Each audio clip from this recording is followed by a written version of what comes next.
Greetings and welcome to the Dividing Line, folks. I'm in the middle of downloading PDFs. Sorry, it's just I'm chasing stuff through. I enjoy doing this. Wish I had more time to do this. It's there. Some of us like doing this kind of stuff, but I'm chasing all sorts of references in regards to forms of determinism and the Essenes and the Qumran community, which is how you pronounce it. Just arrived in the mail, we have the myth of Pelagianism. We have culture and philosophy in the age of Plotinus. This one that came from this came from the St. Louis University library, actually. This come yesterday, day before yesterday, because I brought it home. Yesterday? Okay. This is Mani and Manichaeism by Geo Widengren. Translation by Charles Kessler, revised by the author. I was sitting up till way too late last night with this one. And likewise, I was just listening to Leighton Flowers. I had missed this, and I know exactly why I missed it. I missed this when I first listened to it because there is a dog at the corner of, remember Camino that goes out to 43rd? Right at the corner there, there's a real nice Mormon lady and her husband. I'm not sure if I assume he's Mormon too, but I've only met her. And their dog is named Raider. And so whenever Raider's out in the lawn, then I either stop my bike or stop my run or whatever and go over. And I've actually gone to Target and bought Raider Christmas goodies in the past, So Raider started barking at me as I was running past while listening to the Leighton Flowers Ken Wilson thing. And it was right at this point. That's why I missed this. The whole world did not need to know that, but it knows it now. Point is, just overwhelmed with the amount of different directions and material that you can go with in dealing with these assertions. So I was right in the middle of downloading that PDF, and I have no idea where it went. I hate when that happens. Download PDF, okay, and okay, you download it. Where'd it go? Is what I want to know. But that's okay. I'll find it eventually somewhere on, it could end up in Dropbox, and so it's in the cloud someplace. I don't know. Anyways, welcome to the program. Obviously, I was working hard on getting clips set up from the interview, and I've mentioned that I am in contact with a few other people, and there is one young man who, and I'm going to try to say his name. His name is Vietnamese. Tuyen Dinh Tran. Tuyen Dinh Tran, I think, is his name. And I've lost track of how many images he has sent me from books. He is focused in one particular area, the issue of baptism in the early church prior to Augustine, and the concept of faith as a gift from God.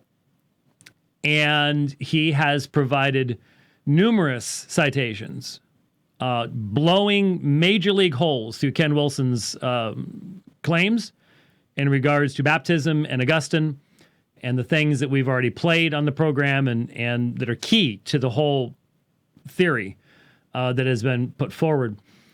There was one, let me see if I can scroll back to it here. There is I have these, I have all of these in my, I could pull them up in accordance here, but there's a whole set. What is it entitled? The Ancient Christian Writers Commentary.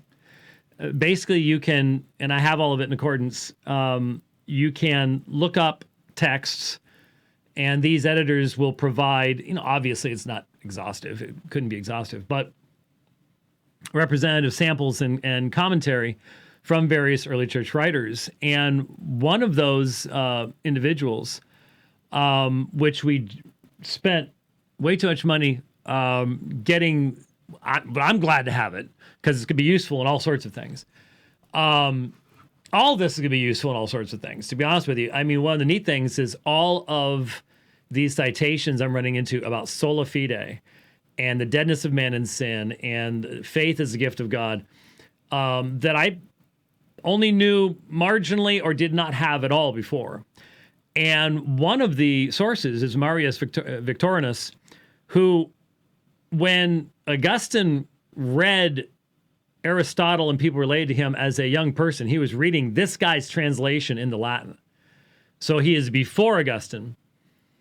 And in his comment, he was a well-known non-Christian orator, teacher, so on and so forth, who later in his life converted to Christianity and began writing commentaries. And one of the books that he wrote a commentary on was Galatians, and this one on Philippians. Be ready to suffer for his sake. It was therefore within his purpose. This is a commentary on Philippians 1:29. It was therefore within his purpose that he gave to us the gift of trusting in him. This was an incomparable gift. It is only by faith in him that we are blessed with so great a reward. We are to believe in such a way as to be ready to suffer for him. So notice, he gave to us the gift of trusting in him. What's Philippians 1:29? Philippians 1:29 is one of the texts that we Reformed people point to when it says, it has not only been granted to you to believe in him, but also to suffer for his sake. And so here you have someone prior to, and I want to bring up, I wish, one thing I wish, to be honest with you, yeah, I do have Marius Victorinus's commentary on Galatians here. The one thing I wish the Kindle reader would allow you to do is to have more than one book up at a time, because you have to jump between books. Maybe that's something that's coming, or maybe they just don't want you to be able to do that. I don't know. But anyways, there's just so much stuff, and I want to acknowledge where a lot of the baptism stuff and stuff like that is coming from that source, and I believe that Twen is going to. I've encouraged him to be looking at a book. He's got that much material, and it'd be well worth doing. And so he is a Lutheran, he still believes what Luther wrote in The Bondage of the Will. I like Lutherans like that.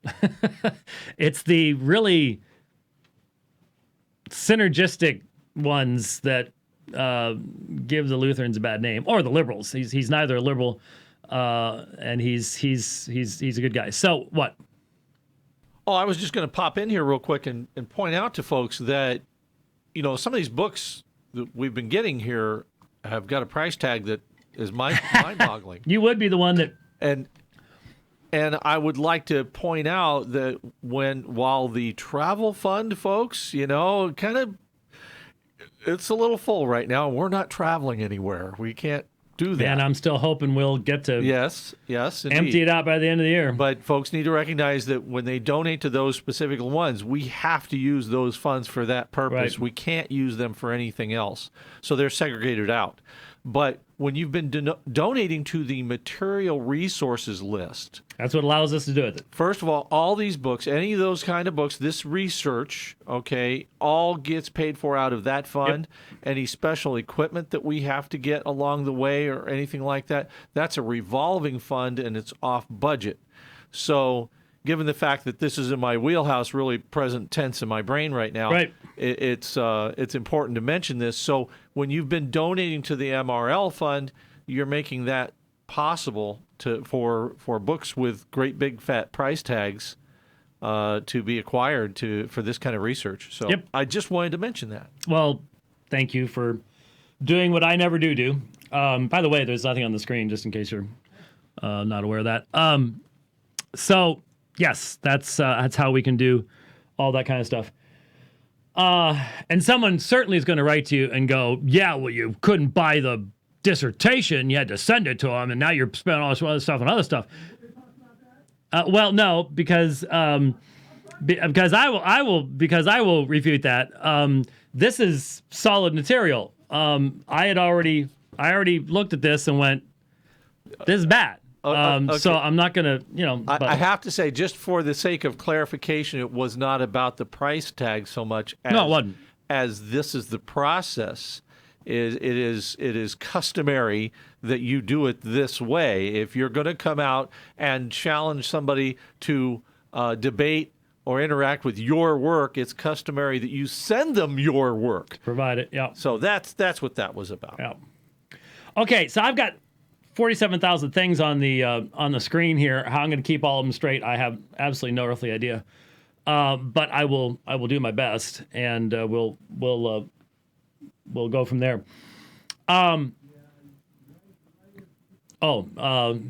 He's talking so loud we can still hear him, so I'm still hearing him through the glass. Someone called in, I guess.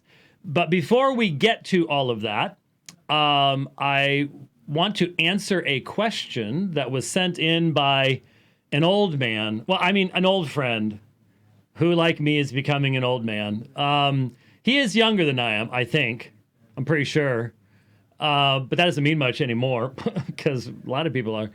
And I won't use his name because this is a question of, well, let's just put it this way. He says he's asked other people who I will not name either, and no one will give him a response.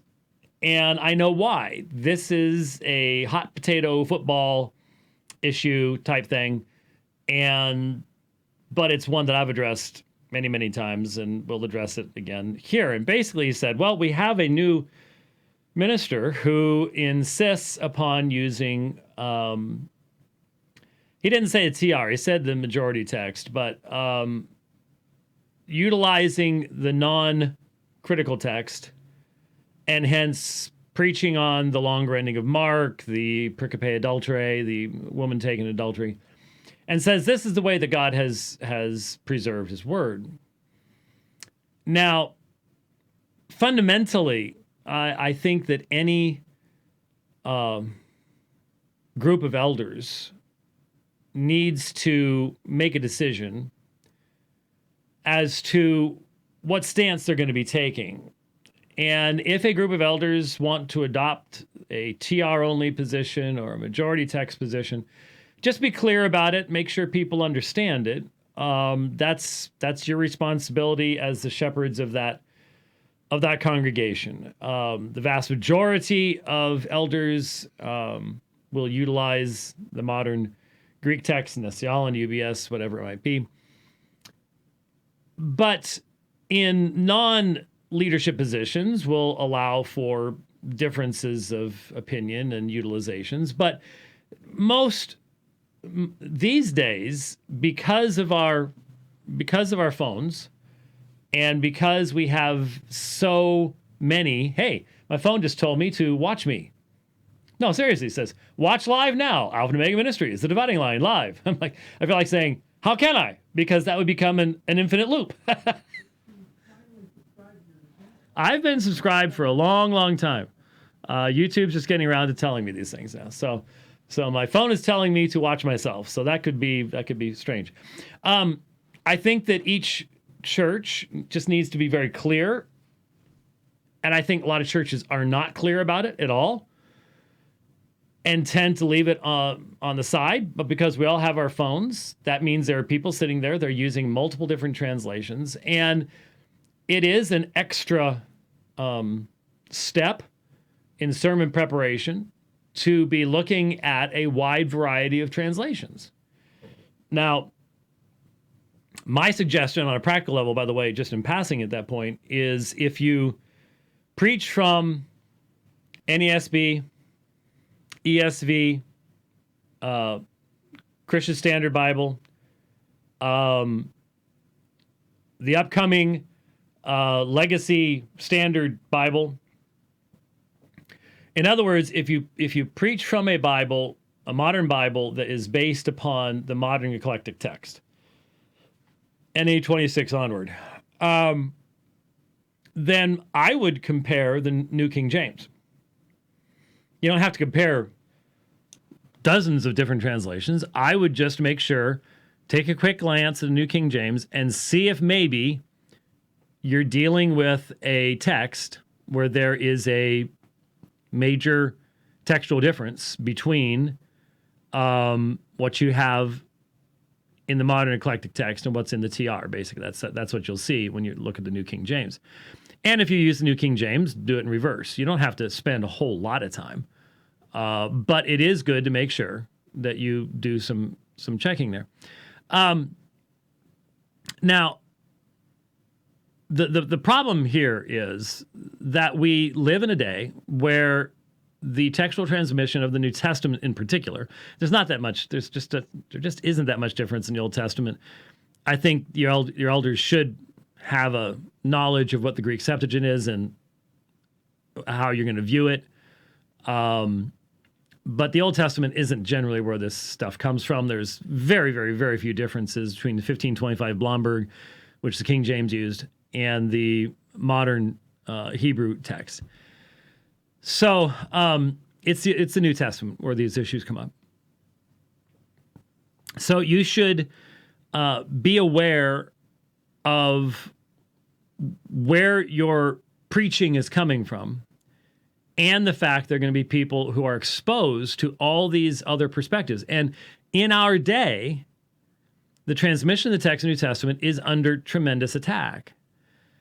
And no matter how we try to hide from it, it's not been ever something I've tried to hide from, but a lot of people do. You have to address these issues as a pastor, as one who has a responsibility to refute the gainsayers, to use the King James terminology, refute those who contradict. And so we can't avoid these issues. And if you're in a situation where the eldership has determined that there can be variation amongst the elders on this issue, then you're going to get the trumpet's going to sound a different note, because you're not going to be able to say to the people, well, we believe that God has preserved the word in this way, because now you're going to have multiple ways being presented as the mechanism. And I think, honestly, and we've gone over this over and over and over again, the only really consistent way, from a Reformed perspective, seeing that God is king over all that takes place in time, is not to do the drop kick, we're going to just grab hold of this one over here because it looks good to us, and it came out of the Reformation, at least whatever form we've decided to use did. And therefore, that's just the text. I think if you believe that whatsoever takes place in history does so at the predetermined counsel of God for his own glory and for his own purposes, then you need to look at all of church history. You need to look at what the church used in the 4th century and the 2nd century and the 7th century and the 12th century. And you can't ignore any of those things. And when you do that, I think you will be forced to recognize the necessity of a reasoned, eclectical approach to the issue of the text. And so it is problematic. I would highly recommend that amongst the elders there be a unanimity of opinion. Now, if you're in a situation where that unanimity is already non-existent, it's a tough situation. Obviously I can get along with fellow believers that just for whatever reason are absolutely convinced they need to use the King James or the TR, whatever else, up to a point. But once we get into defending the flock against the unbelieving attacks coming from the outside, we need to be on the same page, and you're not going to be on the same page as far as what text you're even defending. So wisdom would be that when choosing elders and things like that, be aware of this, that have thought it through, think it through.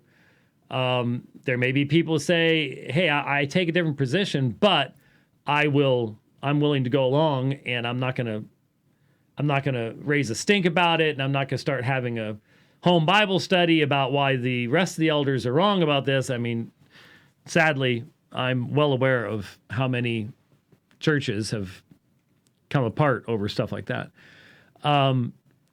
So if you find yourself as a member in a church where this starts being presented, then the question you have to ask is it being presented as the consistent understanding of the entire elder body?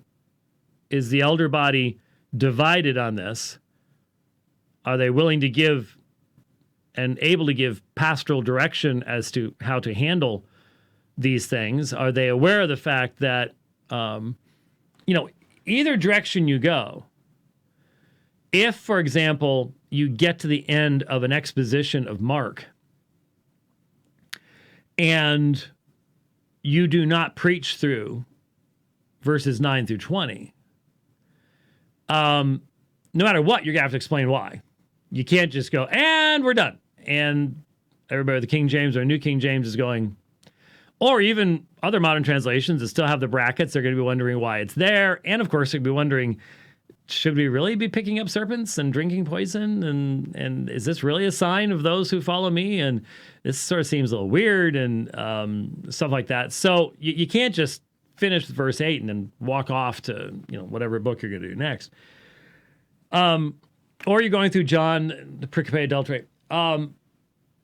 If you're a member of a church, then you have to determine just, how far can you bend? How many weeks can you, if you're convinced this is not scripture, are you willing to just take it for a while? And because it's going to move on. Because here's the issue. The TR and the NA 27, 28, they teach the same thing. The differences just aren't that great. It's an important issue to address, but it's not a different faith. It's not a different religion. And you would have to really put a tremendous amount of imbalanced emphasis upon the few major differences. And I've already mentioned the pericope adultery, the long writing of Mark. And in this instance, the person that asked said majority text. So if they're majority text, they wouldn't even have the Comma Johanneum, 1 John 5:7. If they are, then they've got a real problem. But is the connection that you have built through the loving service of other believers in this place over the decades, is that not enough to give you patience during a relatively short preaching series on a text that you're convinced isn't actually canon scripture, but you're willing to go, well, it's just not going to make that much of a difference. To me, it would seem that would depend upon the application and fervor with which the position is presented. And if the eldership is divided on the issue, my expectation would be that there wouldn't be as much energy invested in promoting a particular perspective, because that would be energy that's dividing the eldership as it is. So my personal counsel would be patience, but I'm well aware of the fact that there are people who turn this into a real crusade. And so I get that. But, this goes along with the common question. I'm asked it all the time. Would you preach John 7:53 through 8:11, Mark 16:9 through 20 as canon scripture? Would you preach them if you were preaching through Mark and through John? And my answer is always the same. No, I would not, but I also would not ignore their existence. I would minimally, in a recorded video, a class, in some context, make available to the members of the church a full explanation of why I do not believe that those lengthy chunks of traditional text were actually written originally within the place where they're found. Most of the churches I've been a part of already got all that stuff and know where I'm coming from, and I don't necessarily have to do a whole sermon about it. But there are a lot of churches where that would be walking on eggshells or landmines, one of the two. I fully understand that. It really would. So there is a lengthy response to one of our former channel rats from long, long ago, who asked that question. In fact, he said he probably had coronavirus 2 weeks ago. So we hope that he will continue his recovery, just as we hope that Boris Johnson will recover as well. England does not need England does not need to have that happen to them. I saw some report. It was obviously premature and an error, but someone had posted something concerning the Queen testing positive as well. And I'm like, that would be really, really rough. That would be she's, I think, 96 or something like that, somewhere around there. Just probably the classiest lady running around out there. Not currently running around anywhere, actually. Most people in England aren't, but there's a wonderful lady. As a full-blooded Yank, I'm still going to mourn definitely at her passing. And again, listening to her Christmas devotionals, I think she's a believer, and at least I hope so. She gives very good reason for thinking that she is. So, anyway. Dignity, yes, very, very dignified, very, very dignified. Someone that you just have a tremendous amount of respect for. Okay, all right. With that, let's get back to what we've been doing. Well, we've sort of been doing it on and off, obviously, because I realize this is a technical area of study, but I think it's a very important area of study. If you love church history and theology, this is your stuff. This is your thing.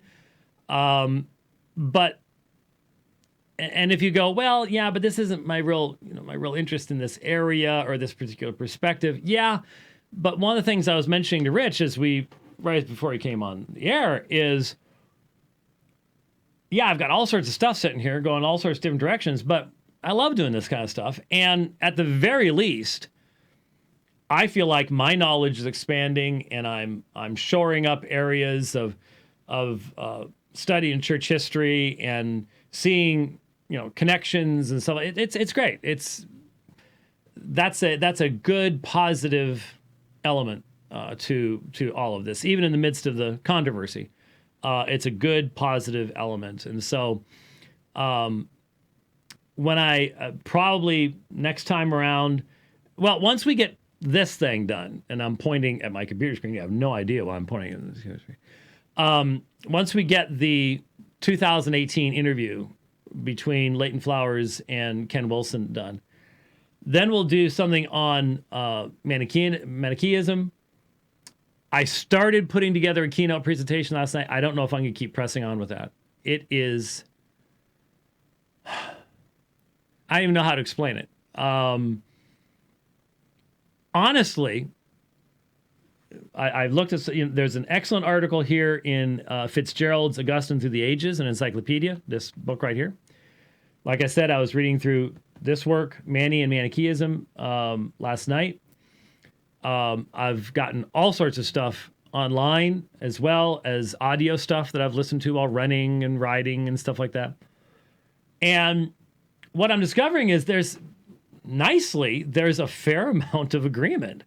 It's obviously a little bit of an emphasis here, emphasis there, but there's a fair amount of agreement from modern writers as to what Manichaeism would have been in the days of Augustine, which is what we are concerned about here. And if you're wondering why we are saying that, let me once again remind you of, I've read this statement each of the last 3 programs, but this will give you, because I consider it an excellent summary statement. From Ken Wilson, the famous Reformed theologian Benjamin Warfield commented, the Reformation, inwardly considered, was just the ultimate triumph of Augustine's doctrine of grace, period. That really should be a ... because that's not what he said. Was just the ultimate triumph of Augustine's doctrine of grace over Augustine's doctrine of the church. Warfield's statement is pinpoint accurate, but unfortunately, due to Luther's and Calvin's reliance upon Augustine, the unmerited grace of the Christian God did not triumph. In Augustinian Calvinism Reformed theology, it was the radicalized grace of the Manichaean God that triumphed. So we have to understand, was there even such a thing as a Manichaean God? I would argue there wasn't. There is a principle, but to even use this without making the appropriate differentiations, because Manichaeism is a completely, fundamentally different religious concept. It is a dualistic, Gnostic amalgamation of heretical Christian concepts with Zoroastrianism and Buddhism all mixed in together with Iranian, Indo religious concepts, just all sorts of stuff. Almost no seminary graduate really knows what Manichaeism is. Therefore, you can make that kind of a claim. And who's going to catch you on it? There's almost only, the people who read this, the dissertation, should have caught this.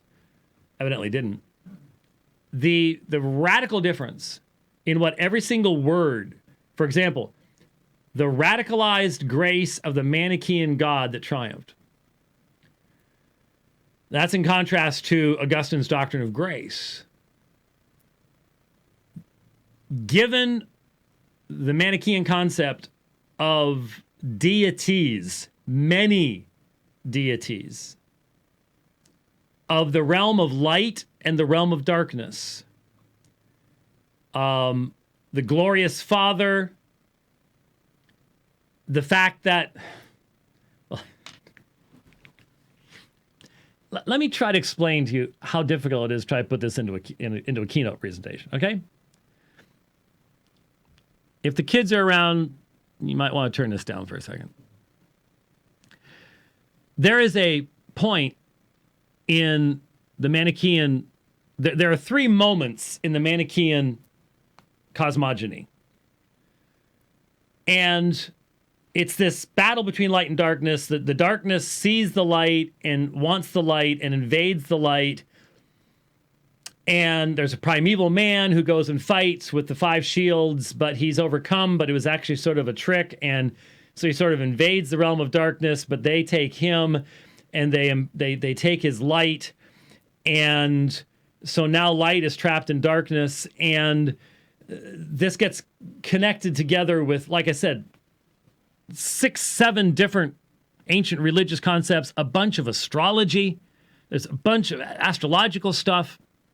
So the sun and the moon become spark collection centers for the light that comes out of individuals when they die, because they're being freed from the darkness of the physical body, and they go to the moon or go to the sun, and it depends on what time of the month it is, because as the moon's getting bigger, and then as it gets smaller, there's a lighted path of sparks that are going up into the realm of light.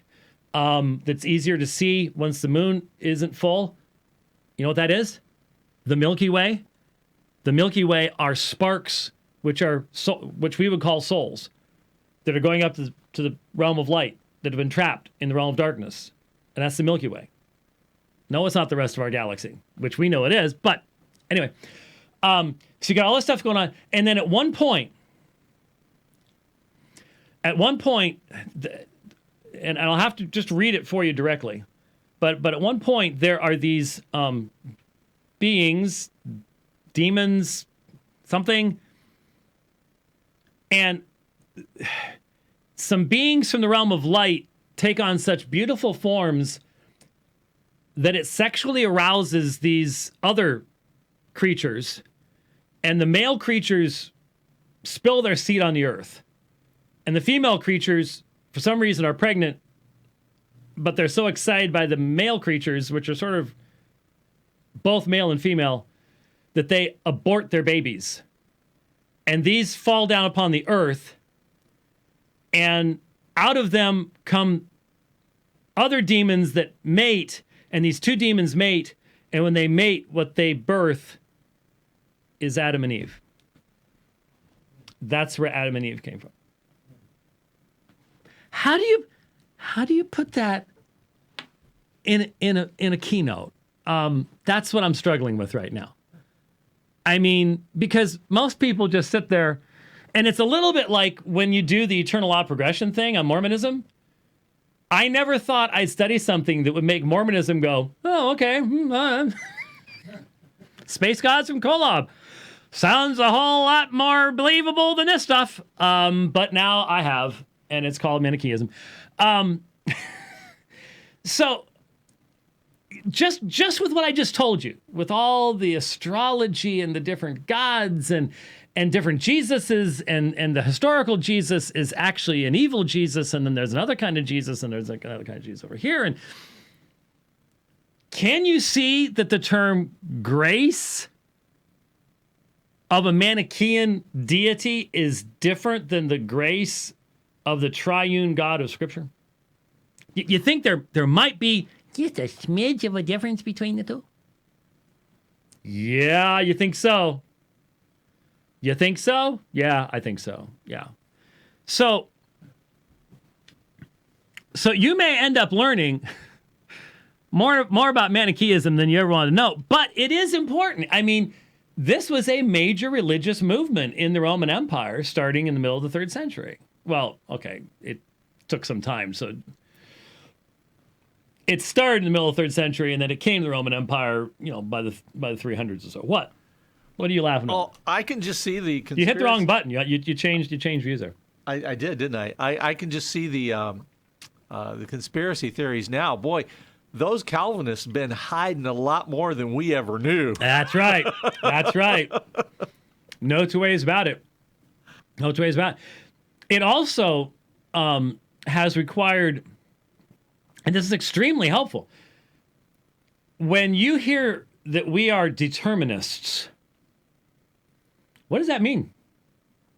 And if you're a Calvinist, you tend to just go, well, yeah, God decrees. I mean, Ephesians 1:11, that's what it says. That's worked out in Acts 2, Acts 4, Isaiah 10, Genesis 50, all over the place. This is biblical teaching. Yeah, okay. But what I've been forced to do is to expand my understanding of the categories of what determinism means. Because, for example, the provisionists argue that the Manichaeans were determinists, and that's where Augustine got it, and then that's where Calvin got it, and that's why you and me. The Bible has nothing to do with what we believe. See, you need to understand that. We just said, as long as Augustine says it, I believe it. Most Calvinists I know have read a few paragraphs of Augustine, may have read the Confessions. Haven't read, and they haven't read anything he wrote against Julian or the Manichaean movement. Or anything. No idea. But that's what we're being told now. Is it's just straight line, unmodified, boom, boom, boom, boom, which of course is absurd on its face. But anyway, that's what we're being told about this stuff. The fact is, there's all sorts of different kinds of determinism. all sorts of different kinds of determinism. I had one here. Yeah. Just in general categories, logical determinism, theological determinism, psychological determinism, and physical determinism. But each one of those has all sorts of different elements to it. So under theological determinism, someone who believes that God has knowledge of future events is included as a theological determinist because the outcome is already known to God. Therefore, it can't be changed. That's what open theism is trying to avoid, is that exact thing. And so the funny thing is, to remain a Southern Baptist, Leighton Flowers has to be a theological determinist. Not sure if he's ready to start buying into Manichaeism yet or just what, but we'll send him the starter kit. But there's other forms of determinism, and Stoic determinism is not theological determinism in parallel to the Christian concept at all. Neither is Manichaean. There is no deity in the Manichaean universe, not even really universe, but in the Manichaean concept, that has a divine decree of self-revelation, self-glorification. There is no concept of time as being created by God, the fabric of time being created by God. There is, again, there's no personal deity in Manichaeism that would be parallel to the monotheistic concept of the one creator of all things, the ground of all being. At best, you have two equal deities, the light and the darkness, but they're not personal beings with a personal name and revelation and so on and so forth. So the whole idea that the Manichaean God even has the attributes to be able to have a divine decree of self-revelation so as to accomplish without failure the redemption of a particular people in Christ, it's just not there. It's ridiculous. To draw that kind of parallel and say that Calvin's God and Luther's God is the Manichaean God. That's what you're being told. That is so radical that it's astonishing. And it's so full of holes that I'll tell you right now, once we get done with all this, and once these other folks put out their stuff, we're going to be the ones going, so what happened to that debate challenge? Because it ain't going to happen. I already have hours worth of errors in the dissertation. Okay, so something tells me once we put that all out there, and you can go check these sources, and you can look these things up and go, yeah, that is what that says. Wonder why it says differently in there. That all of a sudden there's going to be a reason why, we don't want to. Yeah, look at the time. I got to go. Got to floss my cat. That's just not going to happen. But it would be interesting. So anyway, what in the world are we doing here? Oh, I'm just putting this stuff back up here so that because some of these clips, whether I get to them today or not, some of these clips I have some counter examples to provide, and we'll see if we remember to do that. So I have the audio plugged in, and we're ready to go, and we've got the speed right, so it doesn't sound like the Chipmunks. That's always good. Okay, we're picking up where we left off in the 2018 interview, Leighton Flowers and Ken Wilson. Did you, in your preparations, did you read through many of these other early church fathers as well? I did. I have many chapters in my dissertation discussing their views, all talking about original sin, about freedom of will. And the earliest Christians, those guys you just mentioned, Irenaeus and Tertullian and Clement, they're all arguing against Stoics and against Manichaeans and Gnostics. They're saying, no, the Christian God is a relational God. He He, in his foreknowledge, knows who's going to respond and who's not. It's not just this arbitrary thing that happens like the Stoics believe and like the Gnostics believe and like the Manichaeans believe. Now, you see how you put them all together? No serious scholar would ever do that. No serious scholar who wants to be honest with what Stoicism believed, which group of Gnostics, there are so many different groups of Gnostics with so many different perspectives. Manichaean understanding certainly has the elements of Gnostic dualism within it, but it has all sorts of other stuff. I mean, it borrows from the Indo-Iranian concept of the light and darkness as twins that were given birth at some point in time. And again, even within the Manichaean sources, you have a fragment of something over here and a fragment over there. And does this represent this over here? There is no care demonstrated by Ken Wilson in how he says these things. And it's the same thing in the dissertation too. It's just thrown out there as if, yeah, they all said the same thing. And we're going to see this. There's a section coming a little bit later on where it says, oh yeah, nobody before Augustine, everybody believed the same thing. And it's just fallacious on a level that's hard to comprehend. I mean, there are entire books documenting the different perspectives that were taken and the reality that on some of these issues, no one had written full dissertations yet, and so our information is partial. And so careful scholarship goes, well, that's a good question. Here's some of the things to consider. Limitation of information we have, this, that, the fact that many of these things are written in response to something like this. And so you got to be careful not to jump to a conclusion that because they respond to this objection in that way that they would necessarily make the application you would make today. That's what careful scholarship does. That's what people who want to accurately represent what came before. And you know why this is maybe resonating with me a little bit more? Is the years I was debating Roman Catholic apologists on church history when Ken Wilson was doing his first study at Golden Gate. Actually, I was teaching at Golden Gate when he was doing that. And so I've seen what happens. I've seen when people try, the Roman Catholic is very often forced to find things in the early church because Rome's dogma says this is what's always been believed. So when you encounter stuff that's different than that, what do you got to do? Well, you got to play with the sources. You got to make the dogmatic stuff work.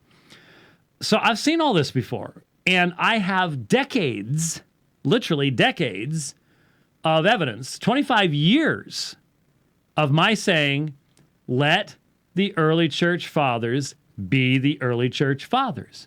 They weren't Baptists. They weren't Roman Catholics. They were who they were. Let them be who they were. Read them in their own context. Don't try to turn them into some unified body that you can then use as a club to beat somebody else over the head. I've seen this before. I've seen this before. And Rome does it a lot better than Ken Wilson does. But I've seen this. I'm going to unify everybody together. I'm going to forget all their differences. I'm going to ignore a lot of sources in the process and a lot of places where people said faith is a gift from God, blah, blah, blah, blah. Won't worry about any of that stuff. Unified body, make up a theological bat and whack you over the head with it. Knowing that, well, remember when we first started, why did our entrance, Alpha and Omega Ministries' entrance into the debating scene with the Roman Catholic Church in the United States make such a huge splash, such a huge difference? The problem is I can't turn the audio off without turning the audio off. Why did it make such a huge difference? It made such a huge difference. Oh, I know how to fix that. Think. It made such a huge difference because we did not back off of church history. We went toe to toe. And all you got to do is watch what happened in Denver in 1993 with Jerry Matetics on the subject of papacy. Yeah, you got to listen. You can't watch. Yeah. And you'll see exactly what we mean. And actually, it was before then. It was when we debated Jerry on the infallibility of the Pope at City of the Lord in Tempe, Arizona. That's when the wheels started wobbling and coming off that particular car. So been there, done that, got the T-shirt. We we've been consistent on this all along, and I think that's important. Yes. Wasn't there an exchange with you and was it Scott Hahn in This Rock? No, that was Burden? Wasn't that? No, that was Patrick Madrid. Pat Madrid. Uh huh.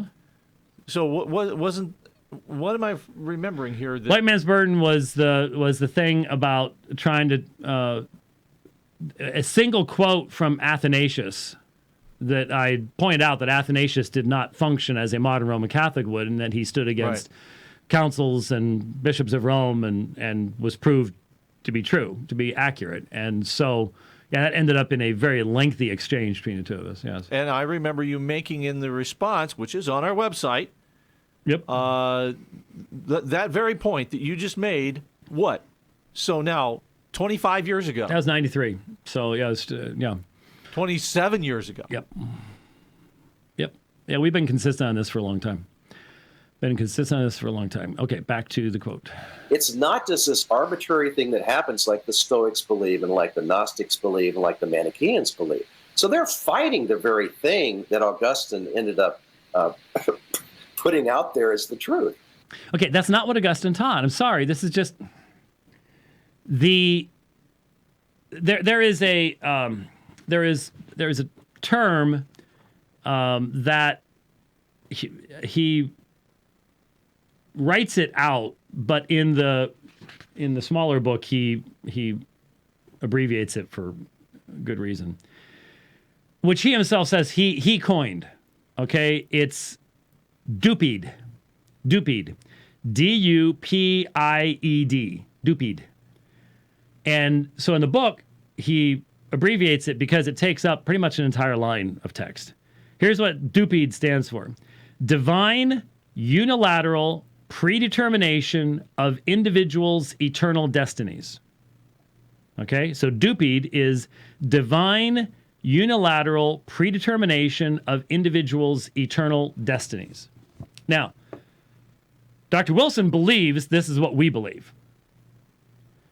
When you hear that, do you recognize what the fundamental problem is from the start? Any fair reading of...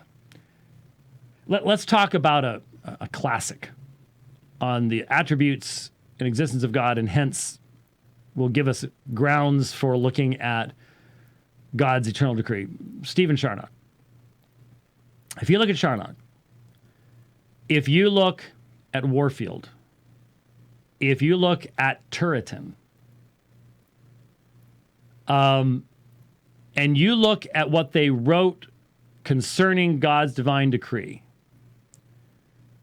will you define it first and foremost in regards to creatures? Because that's what that does. That defines God's decree in regards to what?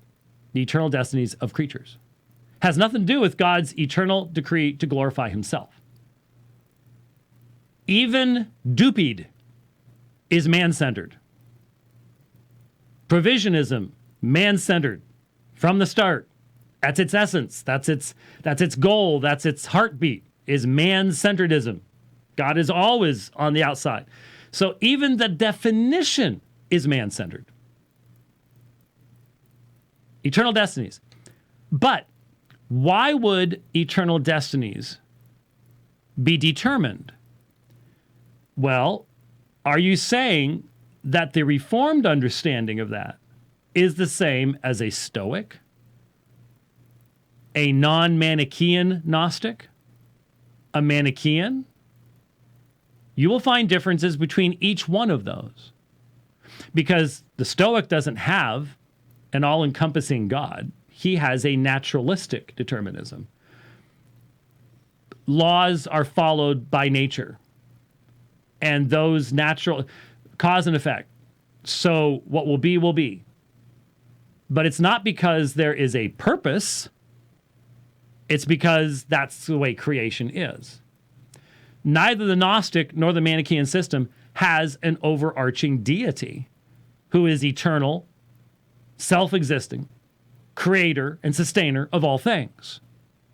So immediately on a basic, this is what's so shocking to me, is that this is a man who's teaching in a seminary on a basic theological level. There cannot be any meaningful parallel drawn. There can't be. You don't have a God to have a decree in these systems.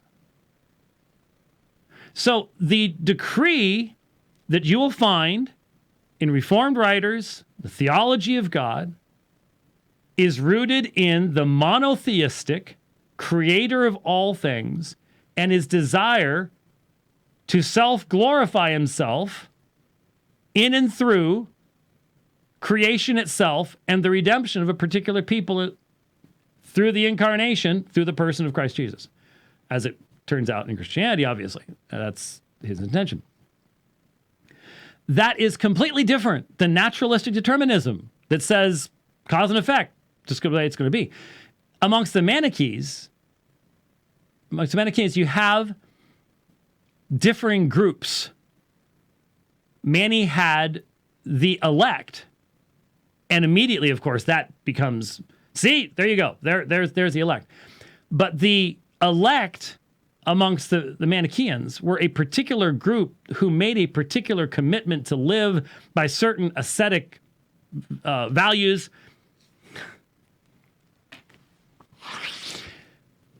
And you know what one of their primary religious duties and accomplishments as the elect was, due to the Manichaean worldview? Producing excrement. Yeah. So they had very strict dietary laws.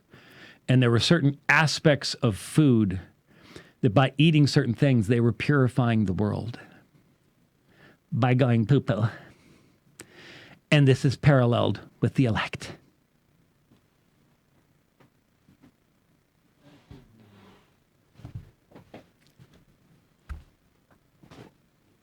I didn't make it up. The seat just collapsed. Bye-bye.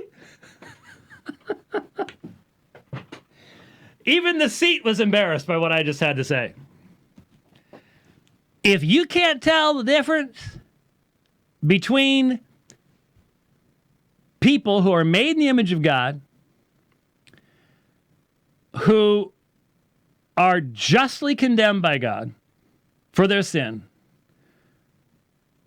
who suppress the knowledge of God,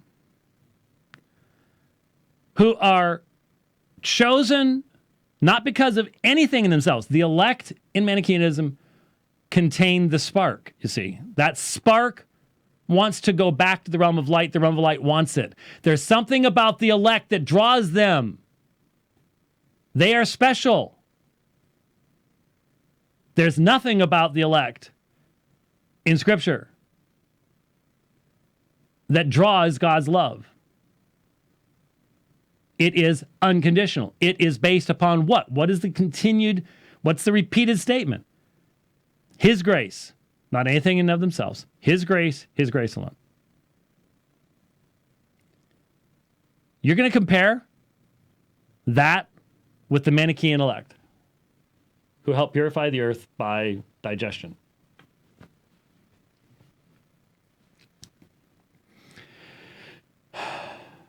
Okay. There you go. Sorry. Yeah. Okay. I'm not gonna get very far today because anyway. Putting out there is the truth. Right. That's not a coincidence. That's not a coincidence. Yeah. It's totally meaningless once you actually know something about the background. So you have this guy who's really known as a heretic fighter. Okay, we're talking about Augustine here, and what Leighton has asked is, well, how come he got away with just like the thesis here is that no one had ever believed anything like this before.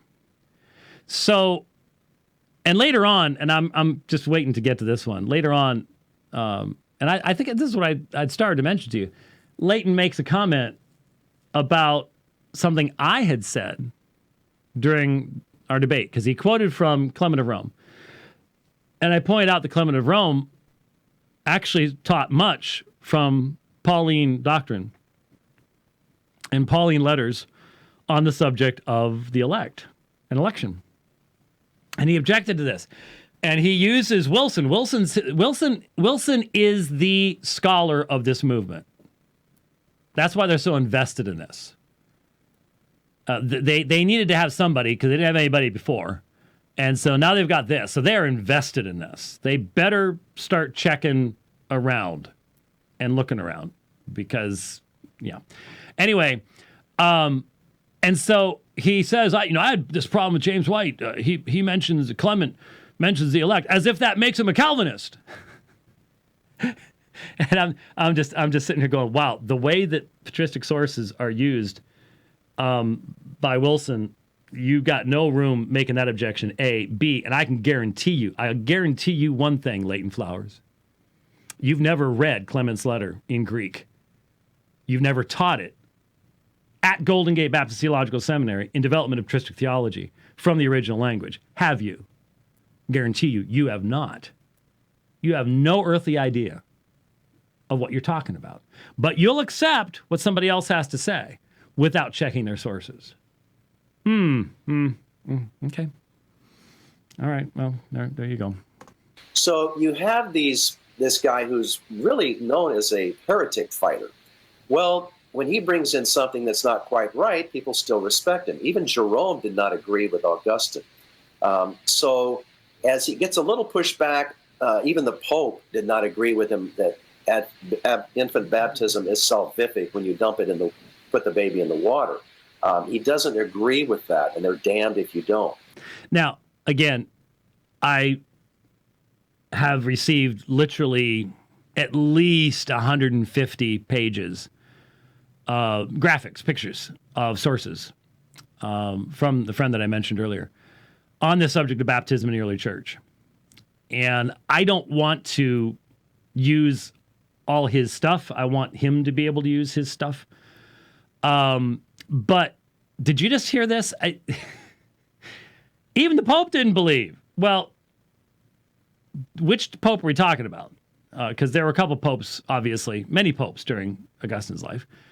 And I'm intimately familiar with the North African response to Zosimus and to Pelagius's rehabilitation, because that's where the Rome has spoken, the case is closed stuff comes from, that we had to deal with, again, with subject to Roman Catholicism back in the 90s.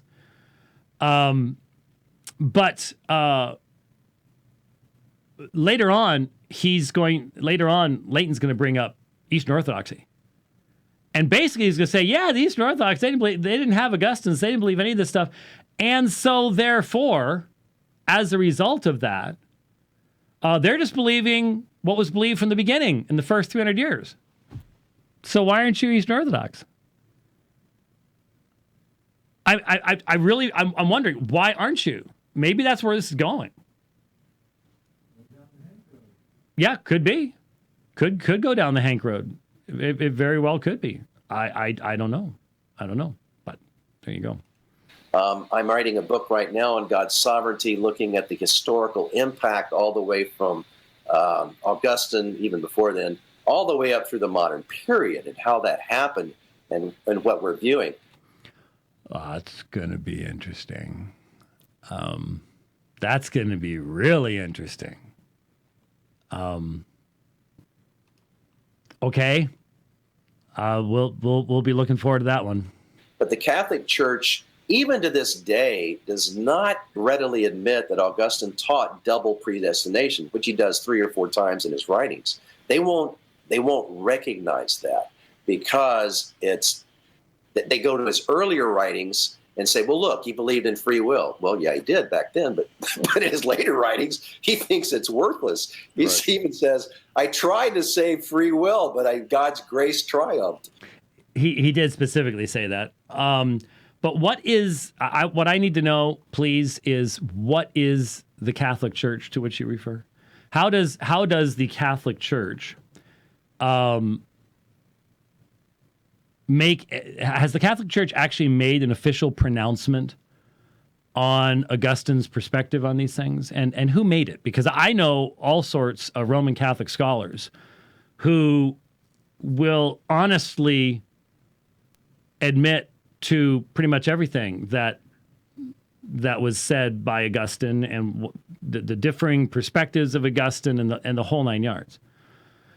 So how does the Roman Catholic Church figure in here? How does that work? I'd like to know, because people would say, well, Rome says this and Rome says that and all the rest of that kind of stuff. But I wonder who that actually would refer to. You have to be careful about saying, well, Rome says this and Rome says that. I mean, at the very end of my book, I list all the scriptures used by Manichaeans to support their doctrine. And guess which ones they are? They're the very ones that Calvinists use today. Is that a coincidence? No. Okay. Now, I want to, everyone, if you've tuned out, tune back in.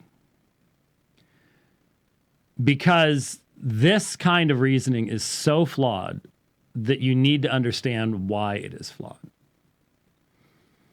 I've been looking for it, haven't found it yet, but I'm not going to say it's not there yet. But given that the Manichaeans had other scriptures, given that the Manichaeans rejected the prophets and Moses, given that the Manichaeans rejected a number of the Gospels, and hence had an extremely limited biblical canon, plus the revelations of Mani, plus other books from other religions. I'm wondering, I'm really looking forward to finding in here, I haven't found it yet, but I'm going to keep looking, the hermeneutical methodology that allows you to make a statement like what was just made there. Because what underlies that statement? Well, look at the verses they used. And they used them to support Manichaeism. Really, what verses do you think you could pull out of Paul to substantiate the idea that we are sparks of the realm of light trapped in dark bodies that were actually created by demons that mated and made Adam and Eve? Where exactly do you think you get that from Paul? In fact, how do you interpret Paul without the prophets? How do you do that? He's constantly quoting from the Old Testament. He's constantly quoting from the Psalter, from Moses, from the prophets. And if you've rejected those as revelations of an evil God, then could you please tell me how any person who is trying to deal honestly with the historical context of these writings could come up with the idea that, well, hey, the Manichaeans use these verses and the Calvinists use these verses, so must be the same thing. They used the same exegetical methodology. They used a grammatical, historical perspective, pan-canonical. They took the entire canon of Scripture. No, they rejected the vast majority of the canon of Scripture. They limited it to just Tota Scriptura, just the Christian canon. No, they didn't. In fact, they had a completely different canon of Scripture. They believed that Scriptures were inspired. No, actually, they didn't. Mani's stuff was, but the Christian Scriptures had obviously been manipulated and changed, and you got to pick and choose what you want, even in Paul, because Paul says things about the Jews and things like that, and about the Creator God, and we know that the Creator God's evil, so that can't be. So why have a list like that? What is that supposed to communicate? It sounds good to someone who has zero understanding of logic or history.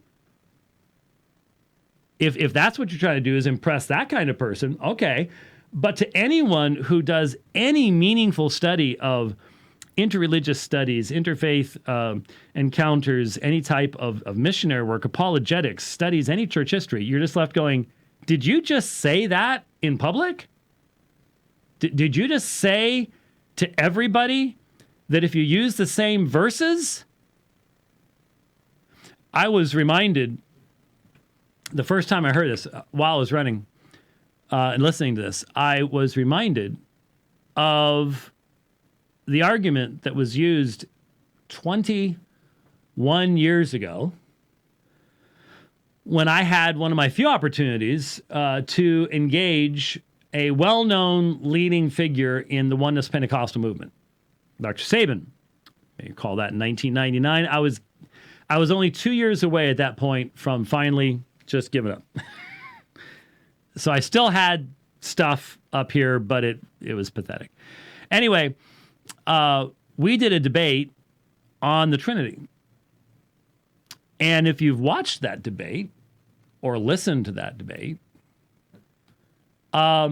you are aware of the fact that one of the arguments that Dr. Sabin used was that the verses that James White has used to prove the Trinity are the verses Roman Catholicism uses to prove the Trinity.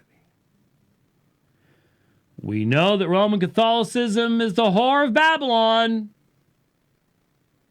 Roman Catholicism murdered all these people.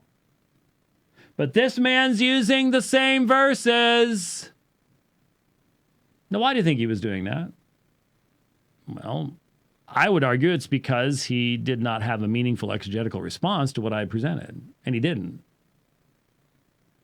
And what the later Roman Catholic Church did is irrelevant to the truth content of the prologue of John chapter 17, specifically verse 5, and to the Carmen Christi in Philippians chapter 2, all three of which present Jesus as a divine person in communion with the Father prior to his incarnation, which is a refutation of the oneness denial of the Trinity. Why was he doing that? And who would be impacted by that kind of argumentation? It is a false form of argumentation. It's irrelevant to the substance of the argument. But what you're saying is somebody else makes an argument like that and they're bad. So he's bad. So ignore the argument. There's a whole appendix. Well, excuse me, but if you're going to be having discussions about the stuff that's in Romans 8, 9, and 10, what other verses are you going to go to? I don't understand. How is that even relevant? It's the same ones. Same interpretation? No, it's totally different form of, it has to be a completely different form of determinism. It can't be the same form because there's no God in Manichaeanism that could be the foundation of the decree that includes the creation of the world. Remember, for the Manichees, demons mated and made Adam and Eve. Didn't make it up. But how can you, for a second, suggest that, well, they just used the same verses and meant something completely different by it?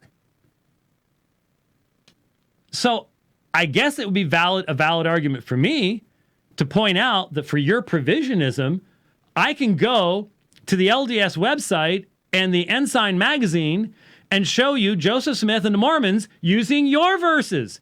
And they actually use it the same way you do. Right? So that means you all are actually crypto Mormons. Ready to, if Leighton starts wearing a name badge and calls himself Elder Flowers, I can just see that coming up on, and he needs to have the temple garment on underneath too. Or it's just fake at that point. The problem is I could then give you the sure sign of the nail, but you don't know what the sure sign of the nail is. So there you go. No, we don't want to. No, well, yeah, okay. There are. It's a handshake. Yeah, it's one of the signs in the temple. It's one of the signs. I think it's the Melchizedek priesthood. Anyway, that's That's why they closed the temples. Is you can't have the 5 points of fellowship during the coronavirus. No, not happening. We're skipping out on that one. Yeah, big time. Wow. How did we get here? I don't know how we got here. I've lost the point where I was. The point is, obviously, this is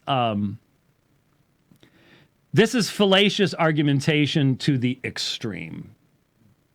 And I would invite you provisionists who recognize, well, okay, yeah, you could find Mormons using the same verses we use to sort of make the same point. That doesn't invalidate the point just because the Mormons are arguing it. They don't even believe in one true God. Exactly.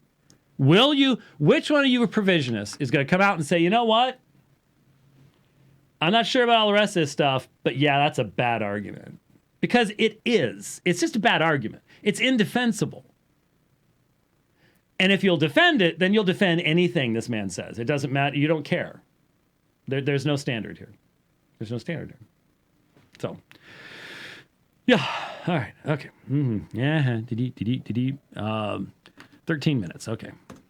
And every person who is a determinist quotes Augustine, right? They all get it from Augustine. Okay. So we have no definition of determinism. We do not have a distinction between mechanical determinism, logical determinism, psychological determinism, physical determinism, theological determinism. We have no distinctions, no recognition.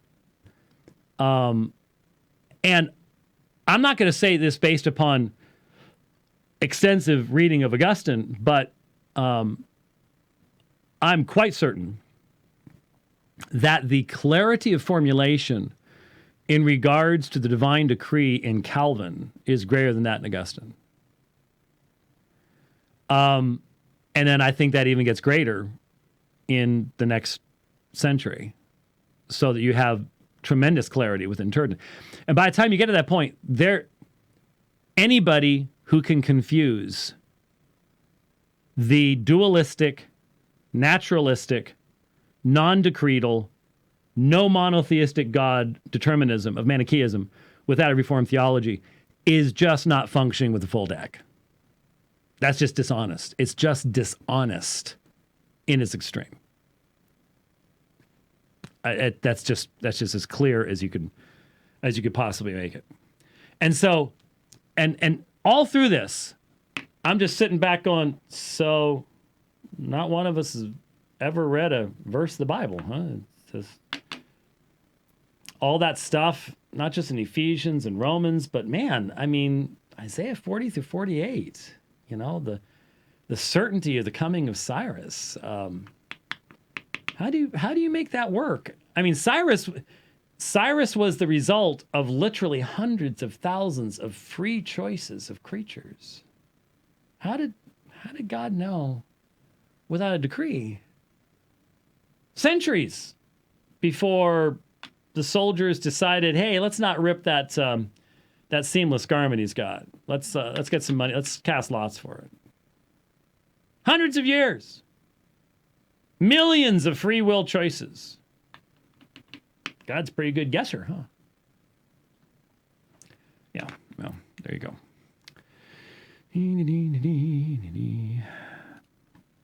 And Dr. Wilson, you correct me if this is not correct, but it seems to me that what compatibilists are saying is that men are free as long as they do what they want, but what they want is determined by their nature, which is determined from birth by God's decree.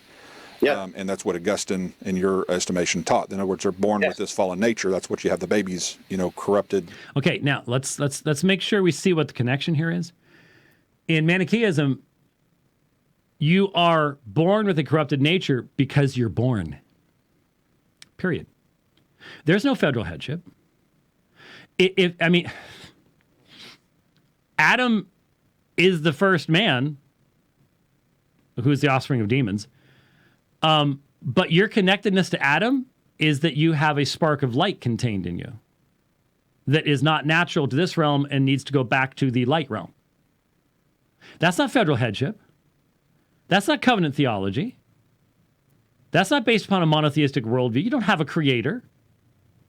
How do you make these parallels? Why do you ignore these fundamental contextual facts that change everything? How? How is this done? I am stunned when I listen to this stuff. How can you ignore this stuff? Are you really going to sit there and say it doesn't matter? Doesn't matter. That doesn't. Nope. Nope. We're using the same terminology, but Yeah. And that's what Augustine, in your estimation, taught. In other words, they're born with this fallen nature. That's what you have the babies, corrupted with this guilt, and they are going to be God haters from birth because that's their nature, unless God steps in and changes their nature to make them want God. Yes. Is that oversimplifying it? No. I think that's exactly right. That's a very easy, simple way to explain it. That's true. Exactly. So when Gottschalk in 800 taught it, though, because he wasn't the famous, Augustine, the fighter, he was deemed a heretic. I'm not sure how much about Gottschalk Leighton Flowers actually knows.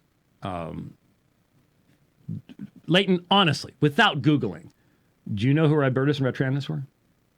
If you don't, stop talking about Gottschalk, because you don't know what you're talking about. You're just... Yeah. And so when you appeal to history as an authority, then it's really depending on which council you want to appeal to. You appeal to the Council of Orange or the Council of Dort or the Council of Nicaea or this council, that council, which is one of the reasons that we do want to appeal, obviously, to Scripture as our first and foremost authority. You guys get to do that? We don't? So you didn't challenge him when he said that every determinist just gets it from Augustine.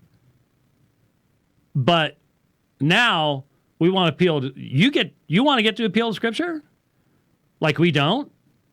You and I should debate Romans. Oh, never mind. We already did. Because no matter what view you hold to, you can find some council somewhere that probably supported whatever weird view you want to support. Exactly.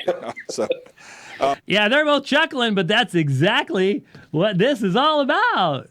You got you decide you're going to come up with a way of cramming Southern Baptist traditionalism into the early church. And so, yeah, you can find a quote here, a quote there, interpret it in your context, and boom, boom, boom, you got it. Yep. Especially the early church is liable to a tremendous amount of that kind of let's cram our thinking into these guys. Yeah, you're right, Leighton. That's exactly what y'all are up to. The early church fathers, prior to Augustine, were confused about this issue and didn't know what they're talking about, and obviously didn't get it right. So Augustine was kind of the first. I think it's Lorraine Bottner or Bettner, however you pronounce that, who is also a Calvinistic historian who admits that Augustine is the first to introduce these things. Lorraine Bottner. Okay. Yeah, it's Bettner. At least Dr. Wilson knew that. I think that's what he was saying in the background. But again, this is a super simplified, simplistic way of approaching it. What has been said was the early centuries up to this point in time were focused upon what? Doctrine of God and Christology. Doctrine of God and Christology. What were the councils about? What was Nicaea about? What was Ephesus about? Why was there the Arian resurgence? Why do you have Athanasius kicked out of his... Why was Athanasius kicked out of his church 5 times while the Roman soldiers were running in the front door and he's running out the back? Did it have to do with soteriology? No, it didn't. It had to do with the doctrine of God, the doctrine of Christ, the doctrine of the Trinity. What about Chalcedon? What about Ephesus? Why were the monks beating the snot out of each other at Ephesus? It wasn't about this. So there was a shift at this point in time to a new discussion. And you can pretend that, well, when they were arguing with the pagans, they said this, and therefore I'm going to assume that meant this. You can do that if you want, but again, you're just not accurately representing what was going on in history. Was there any other debating among the church fathers, like between Polycarp and Irenaeus or Ignatius? And we have almost nothing Polycarp ever said, Leighton. It's all secondary sources. And other notable, recognized church fathers that may have said, okay, hey, wait, well, look at Romans 9, guys. This is obviously teaching something about God, sovereignty over our choices. Is there any evidence of any of those types of people prior to Augustine that you're aware of? Okay, now, what should a meaningful scholar say at this point? A meaningful, fair, balanced scholar is going to say, well, there is a lot we don't have. There are entire books that people wrote that we do not possess. For many of the early fathers, we can only answer that question in light of what somebody else said that they said. But in light of that, then we can see multiple different perspectives. We can contrast Clement of Rome with the Epistle of Barnabas and the Shepherd of Hermas. They're roughly contemporaneous. I think Clement's a good bit earlier, but within 100 years, obviously. And then we have, for example, from Ignatius, we can glean certain things, but he's writing epistles as he's going to die. He's not writing a systematic theology. So there's going to be imbalance even in what we have. And so there is, especially as Greek philosophy takes more and more of an important role, there's going to be a lot of emphasis upon the discussions that the Greeks were having concerning the nature of man. And, then we could get into Justin, and he doesn't have the complete canon. And see, that's what someone who wants to teach history rather than use history, that's how they're going to respond. Let's see what the response was. Not in the Christian circles. Everybody teaches the same thing, which is what I point out in my Oxford thesis. Where in Christianity does everybody agree? I mean, that just doesn't happen. That's phenomenal that everybody can agree. For almost 400 years. Yes. I mean, it's like they all view a general sovereignty of God like a king controlling a country. He doesn't micromanage everybody's, lives. He's there. And it's not until, and they're fighting the dictatorial micromanagement view of Stoicism, Manichaeanism, and Gnosticism. Okay. Now, have we repeated enough now that you're starting to recognize the theme here? This may get a little old. Sorry. But to draw the parallel, and without the parallel, all this stuff disappears. It becomes irrelevant. It becomes an argument about whether Augustine went back and edited a couple of books later in his life, which no one actually argues or could care one way or the other. But you hear what's being done now? So you take the Stoics, you take the Gnostics, you take the Manichaeans. Differences between each one. Big, important differences as to what determinism would mean to them. None of them have a monotheistic God who is sufficient ground for a meaningful decree of self-glorification. But what you want to do is you want to plant in the mind the idea. They were teaching the same thing. Augustine went back, picked it up. That's where it came from. No one had ever dreamed of this. Don't worry about what anybody said before this. Don't read anything that Clement said. Don't read the Epistle to Dionysius. You don't look. No, don't. They were all on the same page. They were Southern Baptist provisionists. That's they were. Just believe me. I went to Oxford. I know. I read it all. See? And we're supposed to go, so this massive difference in what the decree would even look like, what it'd be based upon, what it could be. We're just supposed to go, don't have to worry about that. Yeah, basically. That's what we're being told. So for all these years, they're saying the same thing until you hit Augustine. There is no debate. And that's commonly known. I mean, the encyclopedias and the big guys who write those point that out, that there was no conflict between human free will and divine sovereignty until Augustine. That's when it started. So there's your super simplistic assertion. Your super simplistic assertion. It only started then. Historically, you had discussions of the nature of the will prior to this, where there were disagreements. How do I know this? Because I've studied church history. But it was primarily in reference to the human will of Jesus, because the focus and the energy was on Christology. So Nestorianism, Apollinarianism, Eutychianism, they're all directly relevant. The whole hypostatic union is relevant to anthropology and the nature of the human soul.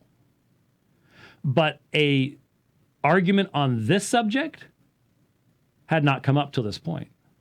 There was no debate. That's right, there was no debate. Not because it was something that everybody had already decided on and there was a unanimous position. That's the faux position here. Is that, yeah, we've all discussed that. We're all on the same page. Everybody believed the same thing. And then Augustine came along and turned us all into Manichaeans. No.